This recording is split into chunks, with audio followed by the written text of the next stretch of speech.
Hi guys, আমি সুনন্দা আবার চলে এলাম আরেকটা ভিডিও নিয়ে। আজকে বলবো ডিভোর্স হয় একটা মিউচুয়াল ডিভোর্স, একটা কন্টেস্ট ডিভোর্স। কিন্তু আমি যে বিষয়টা নিয়ে আজকে বলবো সেটার জন্য আপনাদেরকে কিন্তু পুরো ভিডিওটা দেখতে হবে। ডিভোর্স হয় মিউচুয়াল ডিভোর্স, কন্টেস্ট ডিভোর্স আগেই বলে দিয়েছিলাম। কিন্তু মিউচুয়াল ডিভোর্স যখন হয় তখন স্বামী স্ত্রীর মধ্যে মিউচুয়াল ডিভোর্স হয়।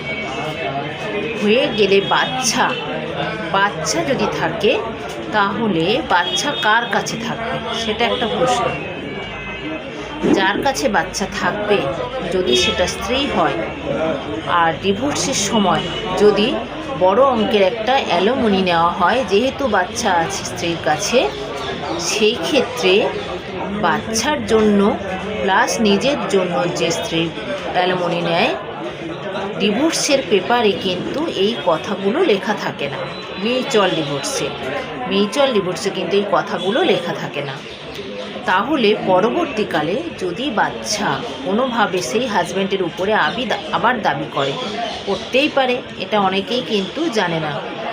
তাই বলবো, যদি কোনো বড় অঙ্কের টাকা যদি তার স্ত্রী কোনো হাজব্যান্ডের কাছ থেকে নেয় বাচ্চা আছে বলে, তাহলে আপনাদের একটাই করতে হবে, আপনার অপোজিট উকিলবাবুর সাথে কথা বলে একটা স্ট্যাম্প পেপারের উপরে একটা এগ্রিমেন্ট করে রাখুন, যেটা আউট অফ কোর্টে এটা এগ্রিমেন্টটা করবেন স্ট্যাম্প পেপারের উপরে, যেখানে যে আপনার হাজব্যান্ডের যা স্থাবর অস্থাবর যা সম্পত্তি হোক বা যা জমি জায়গা যাই থাকুক, মানে স্থাবর সম্পত্তি অস্থাবর সম্পত্তি মানে জমি জায়গাগুলোই পড়ছে, সেক্ষেত্রে যে বাচ্চা আছে মায়ের কাছে, সেই বাচ্চা কোনোভাবে কিন্তু দাবি করতে পারবে না।